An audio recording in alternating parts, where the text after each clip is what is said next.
Indonesia. Maju, maju, maju. Barisan Soekarnois. Ya. Deklarasi Barisan Soekarnois Ganjar for Presiden. 1.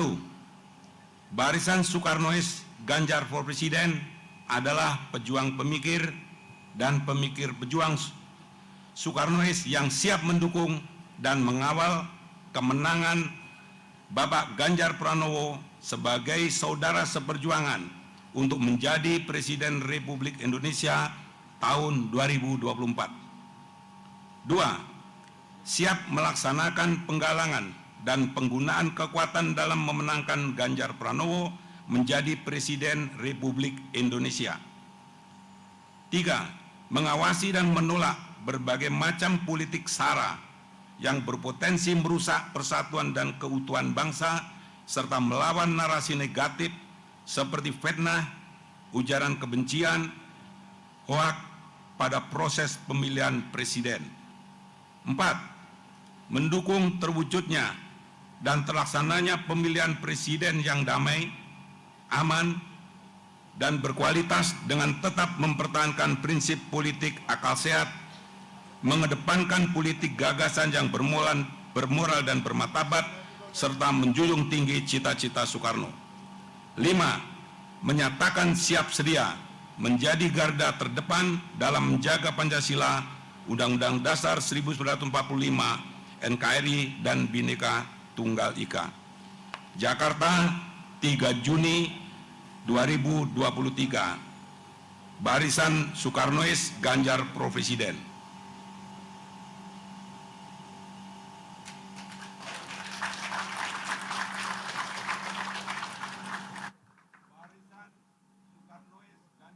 Assalamualaikum warahmatullahi wabarakatuh. Selamat malam, salam damai sejahtera untuk kita semua. Shalom, Om Swastiastu, Namo Buddhaya, salam kebajikan, rahayu. Merdeka! Merdeka! Merdeka! Yang saya hormati, saya banggakan dan saya muliakan anggota Dewan Pertimbangan Nasional Persatuan Alumni Gemini sejak Kongres pertama 2006 sampai dengan saat ini, yang juga bakal calon Presiden Republik Indonesia Bapak Haji Ganjar Pranowo. Jadi saya harus sebut sejarahnya, Bang Palar.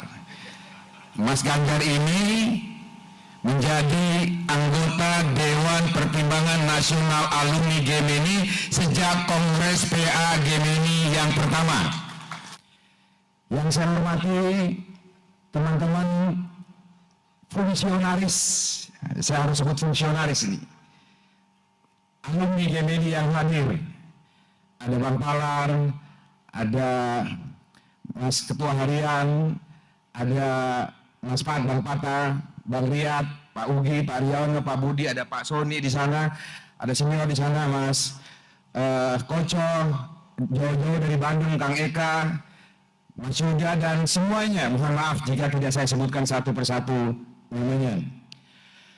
Pertama, tentu saya tidak akan lama-lama karena Mas Ganjar sudah beliau sejak pagi tadi dari Cirebon sampai kemudian maghrib sini masih ada acara dan masih harus melanjutkan lagi, sehingga saya dalam kesempatan ini menyampaikan singkat saja. Pertama, sebagai ketua tim pemenangan relawan Ganjar Pranowo yang ditugaskan oleh Ibu Megawati Soekarno Putri, saya mengucapkan terima kasih kepada seluruh teman-teman eksponen Barisan Soekarnois, baik yang hadir di kantor PA Gemini ini maupun yang hadir lewat Zoom meeting di seluruh Indonesia, atas prakarsa dan inisiatif membentuk organ relawan untuk mendukung dan mengantarkan Pak Ganjar Pranowo sebagai calon Presiden Republik Indonesia yang ke-8. Inilah bentuk dan sikap politik PDI Perjuangan sebagai partai politik yang genetik politiknya bersifat terbuka dan senantiasa ingin bekerja sama dengan siapapun. Bukan hanya dengan partai-partai politik yang sekarang sudah mendukung Pak Ganjar, tetapi juga dengan organ-organ relawan dari seluruh lapisan masyarakat Indonesia. Saya berharap dengan kerjasama antara partai politik dan organ relawan akan mengumpulkan energi rakyat untuk dapat mensukseskan pemilu 2024 yang salah satu indikator suksesnya adalah Mas Ganjar menjadi Presiden Republik Indonesia yang ke-8. Kita harus menunggu 19 tahun setelah Bu Mega alumni Gemeni menjadi Presiden Republik Indonesia yang ke-5. Maka Presiden Republik Indonesia yang ke-8 insya Allah juga akan datang dari keluarga alumni Gerakan Mahasiswa Nasional Indonesia. Oleh karena itu, momentum pencapresan Mas Ganjar Pranowo ini harus menjadi momentum konsolidasi, momentum forming, penyusunan kekuatan, dan unwinding penggunaan kekuatan.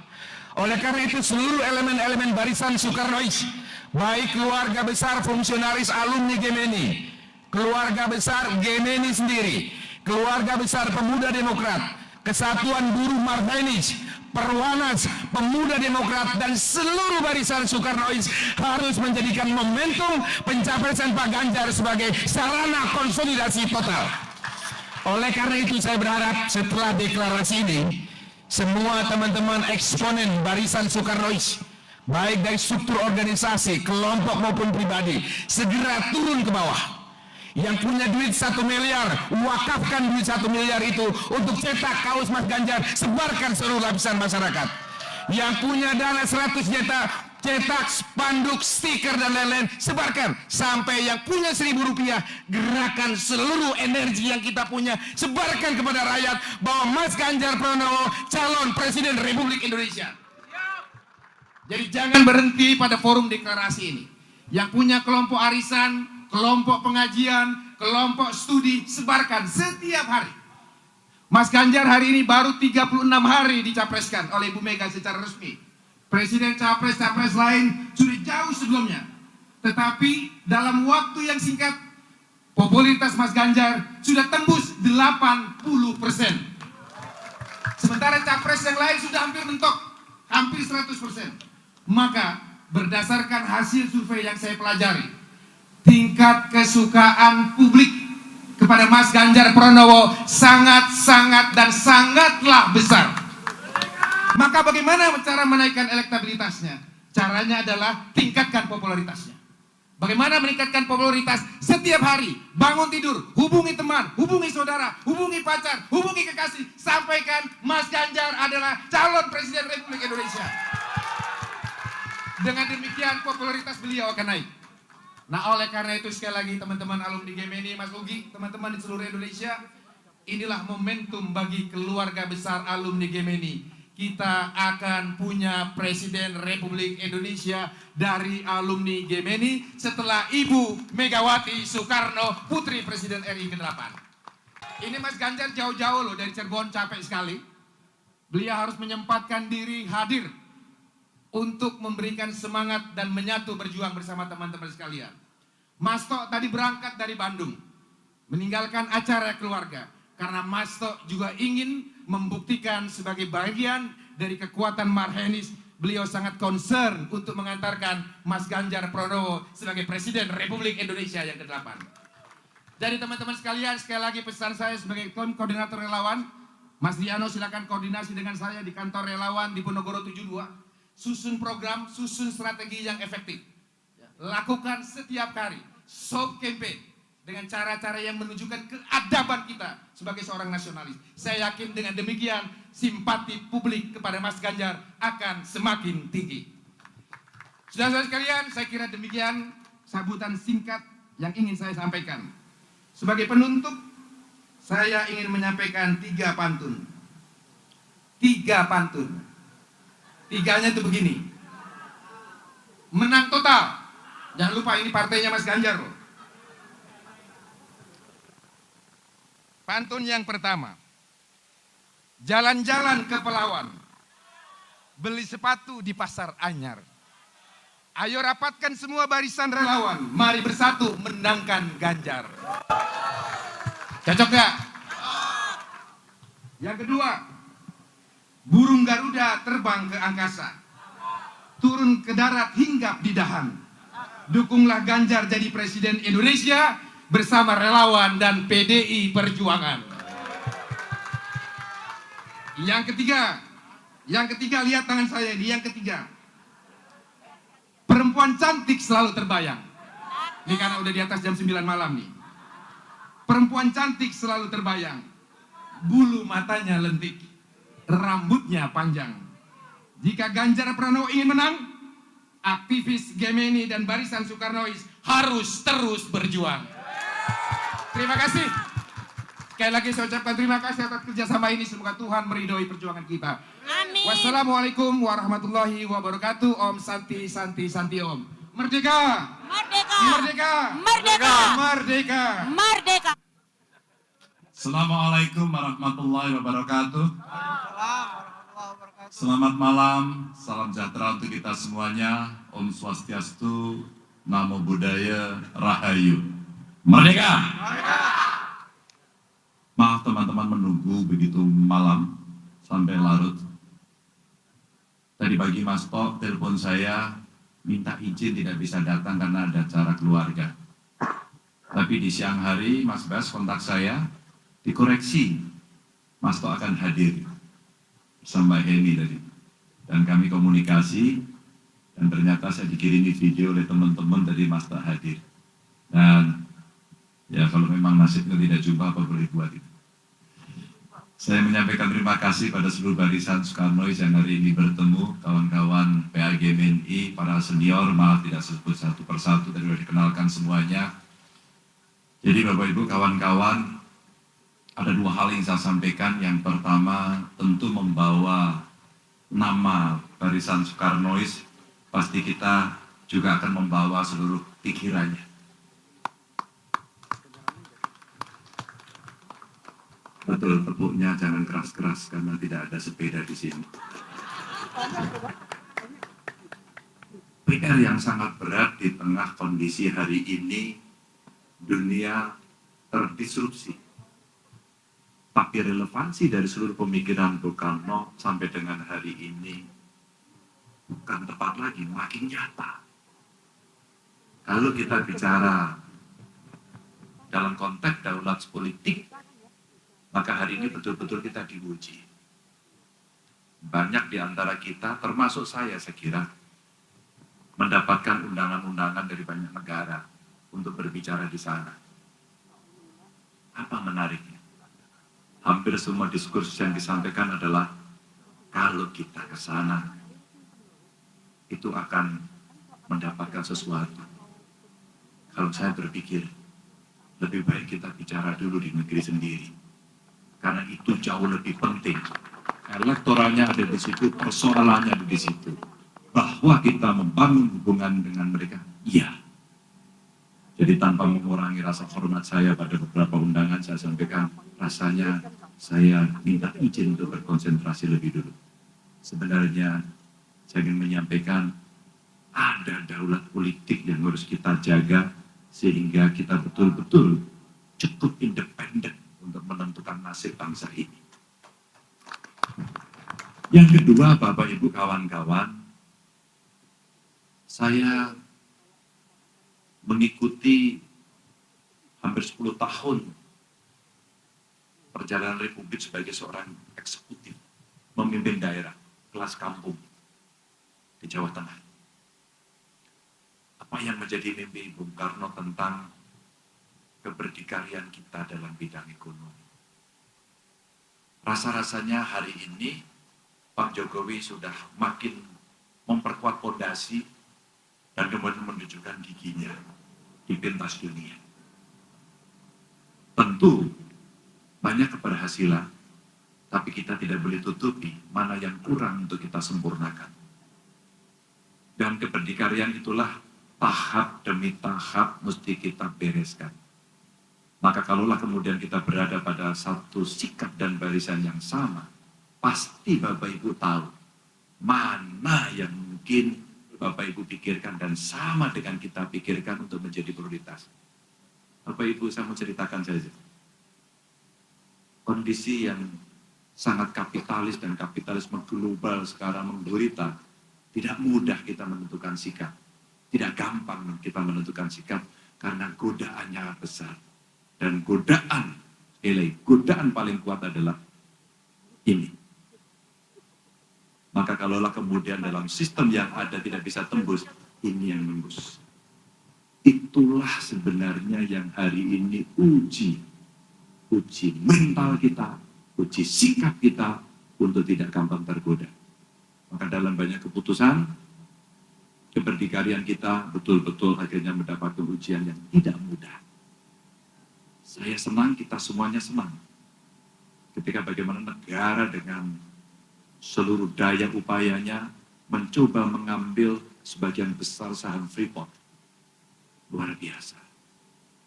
Setelah sekian puluh tahun, lalu kita hitung peristiwa 65 terjadi, terus kemudian Bung Karno jatuh, 66 ada Super Semar, 67 ada undang-undang penanaman modal asing, dan saat itulah pintu masuk pertama. Sekian puluh tahun kita tidak bisa menikmati sebagai pemilik Republik ini. Baru kemudian 10 tahun terakhir itu diupayakan untuk bisa ditarik. Dan ini ada teman-temannya. Sumber daya alam lain yang mesti kita kelola bersama sendiri, berdikari. Saya juga mendapatkan catatan banyak yang protes kepada saya, yang marah kepada saya, termasuk kawan-kawan GMNI. Banyak. Biarlah itu menjadi satu dialektika yang mesti kita bangun agar kemudian kita bisa saling menjelaskan, klarifikasi, kemudian paham akan posisi apa yang mesti kita lakukan. Bapak Ibu, maka belajar dari itu kita mulai tahu karena ilmu pengetahuan memberikan data, dan data sains ini kita pakai untuk mengembangkan Republik ini, dan kita menjadi makin paham bahwa ya kita kaya, tapi kita belum bisa mengelola. Banyak yang protes kepada saya waktu itu, karena ada bangunan yang cukup strategis yang ada di Jawa Tengah. Lalu saya diprotes, kenapa banyak tenaga asing ada di situ? Kenapa tidak dari diri kita sendiri? Tantangan saya hanya satu. Besok pagi mereka akan saya usir semua. Besok pagi.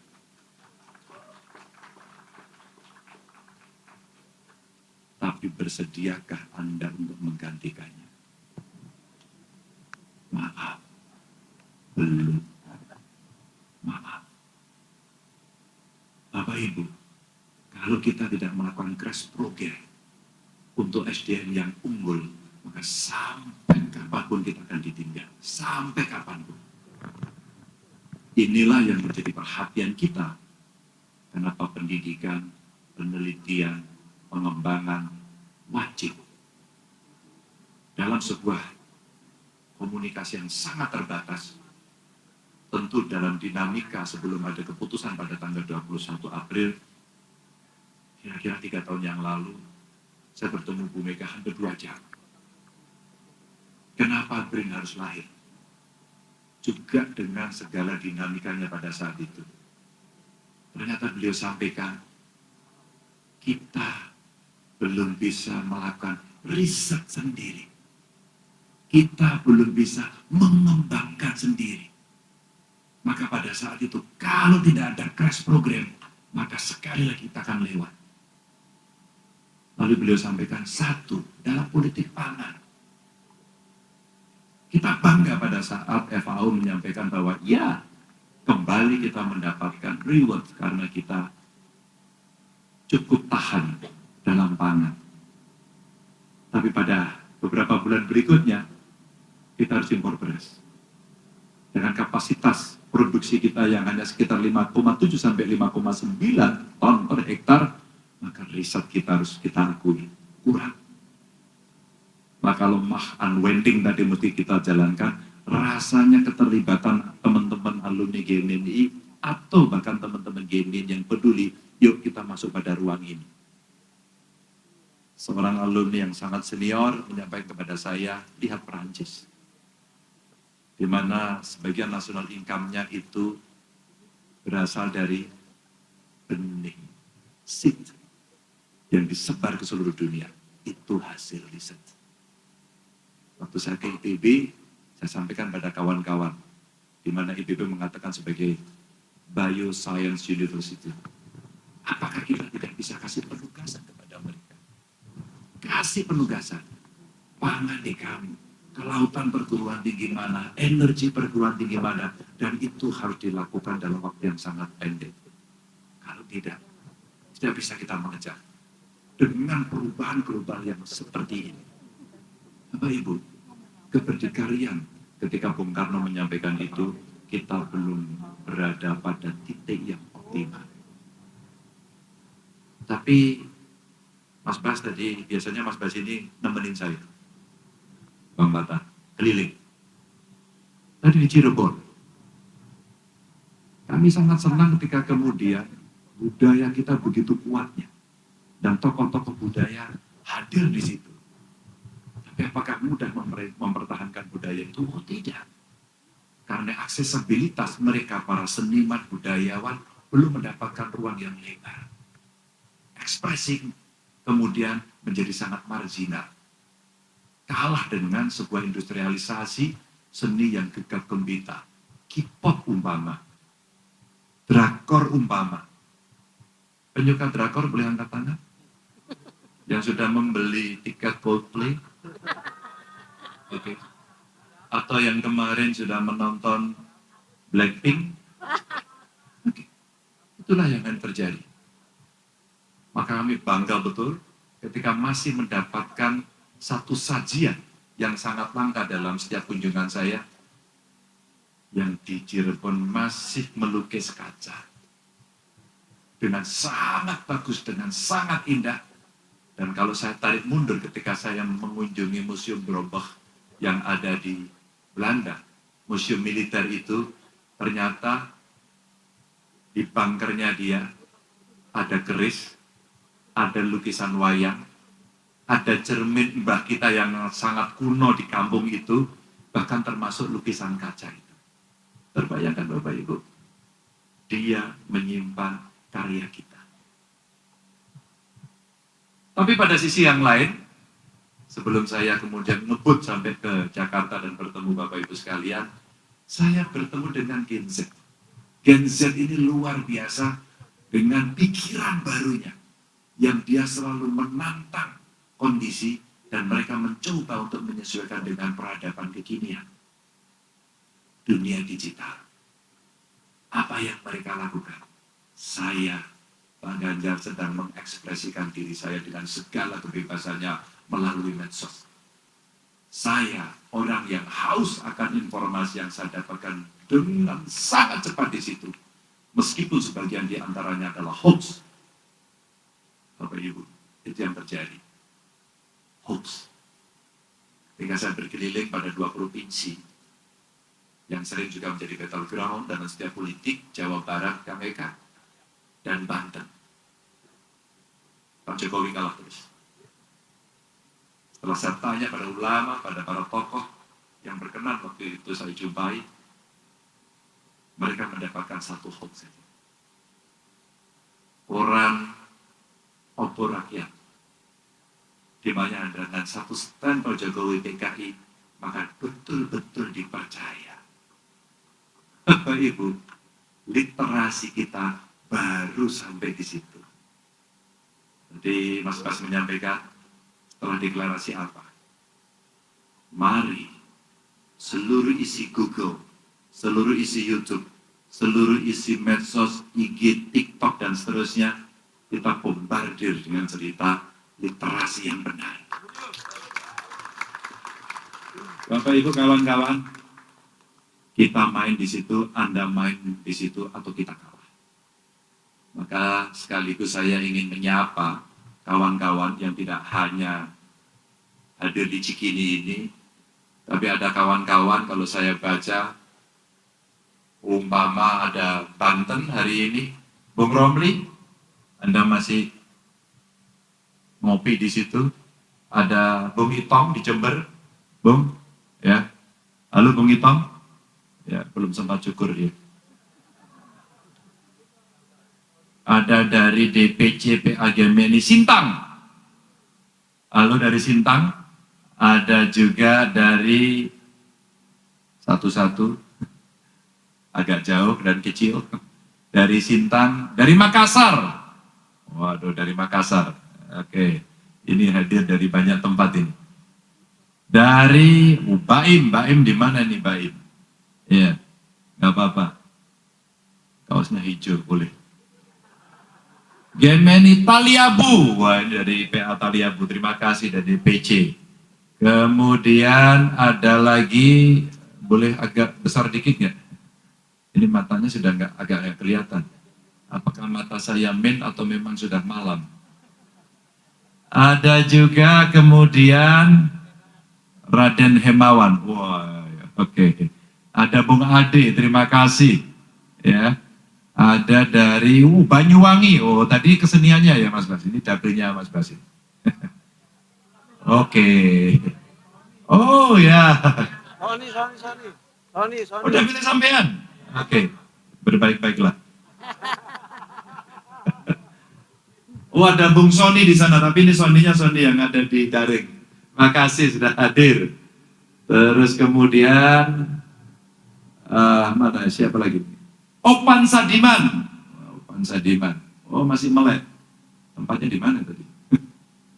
Dan tentu teman-teman yang lain, Bung Fajar juga ada di sana. Terima kasih.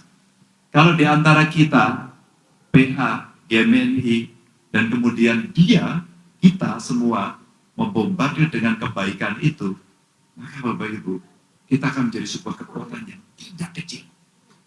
Tidak kecil. Saya bertemu dengan ex-napiter. Saya tanya kepada dia, Bung, kenapa Anda menjadi teroris? Karena saya ditarik oleh sebuah kekuatan, saya dicekoki, dan tidak membutuhkan waktu lebih dari 2 minggu. Kenapa Anda percaya? Mereka meyakinkan dengan komunitasnya. Apalagi ini meyakinkan? Dalilnya kuat. Lalu apa lagi? Mereka membombardir seluruh lini, wabil khusus dunia pendidikan. Dan medsos. Maka jangan heran kalau kemudian pada kelompok-kelompok ini mereka membangun sendiri kekuatan itu. Maka kalau kita tidak membangun, kita lewat. Kita tidak cukup dengan gerakan kumpul-kumpul, diskusi-diskusi, dan kurang aksi. Tidak cukup, Bapak Ibu. Tidak cukup. Suka tidak suka, Bang Pata juga harus main medsos. Bang Palar juga harus main medsos. Kalau tidak harus punya ajudan untuk menyampaikan apa yang bisa kita ceritakan dari sikap dan sesuatu yang terjadi di sini, maka akan terjadi clearance. Dan orang akan bertanya, maka ruang tabayun itu akan dibangun di situ. Bapak Ibu, ini terjadi. Kenapa, Bung, Anda kemudian kembali kepada pangkuan Ibu Pertiwi dan satu orang saya jadikan jurkam untuk membicarakan, menyebarkan nilai-nilai Pancasila, NKRI, konstitusi kita, semuanya. Karena ibu saya. Ibu-ibu, bisa ceritakan. Kenapa dengan ibumu kamu kemudian menjadi sadar?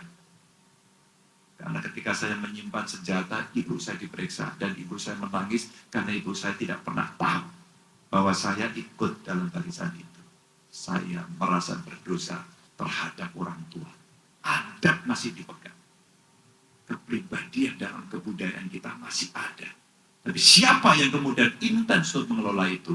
Bapak Ibu, ini PR yang sangat berat. Dan Ginset tadi menyampaikan kepada saya, hampir-hampir mereka mengatakan, ya, saya cinta Indonesia. Oke, saya akan ikut. Tapi tahukah Anda nyebelin buat kami? Karena Anda tidak terlalu peduli kepada kami, dan kami mencari sendiri dengan eksistensi sendiri. Maka saya sampaikan, oke, kalau begitu, mulai sekarang, kamu harus komunikasi dengan saya, silahkan follow medsos saya. Itu cara saya berkomunikasi. Maka Bapak Ibu, mesti banyak influencer-influencer yang kita omongkan. Inilah demokrasi digital hari ini, suka tidak suka, mau tidak mau. Maka Barisan Soekarnois, kita pikirkan, kita kemas dengan diksi hari ini. Tidak dengan diksi lama, yang anak muda bisa tahu, tapi tidak straightforward. Kita mesti sedikit melingkar, sedikit mengayun, ikut surfing, sampai dia tahu akhirnya, oh berketuhanan yang Maha Esa itu ada nilai toleransi di sana. Oh, berkemanusiaan yang adil dan beradab itu menolong tanpa melihat apa sukumu, agamamu. Kamu menderita, aku menolong. Mereka yang kecil yang kita sering sebut sebagai kelompok marhen pun demikian, dibela dengan terang-terangan. Bapak Ibu, ini cerita gampang saja. Ternyata mereka mantu-mantu. Maka kita butuh antara kawan PA dengan anak-anak, adik-adik, sahabat kita dari GMNI. Agar pada usia yang Gen Z tadi, mereka bisa mengerti substansinya, tapi silahkan dikemas.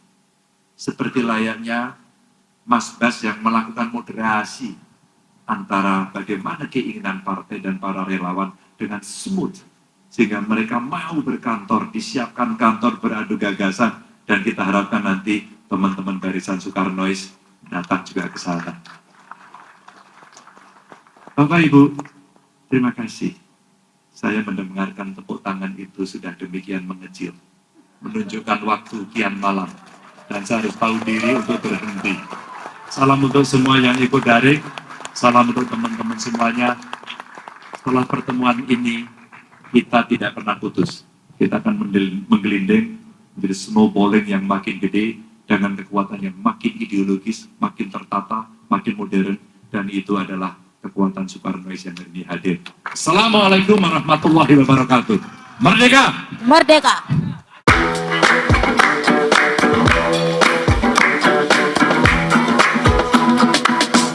Pandai di mana-mana, pandai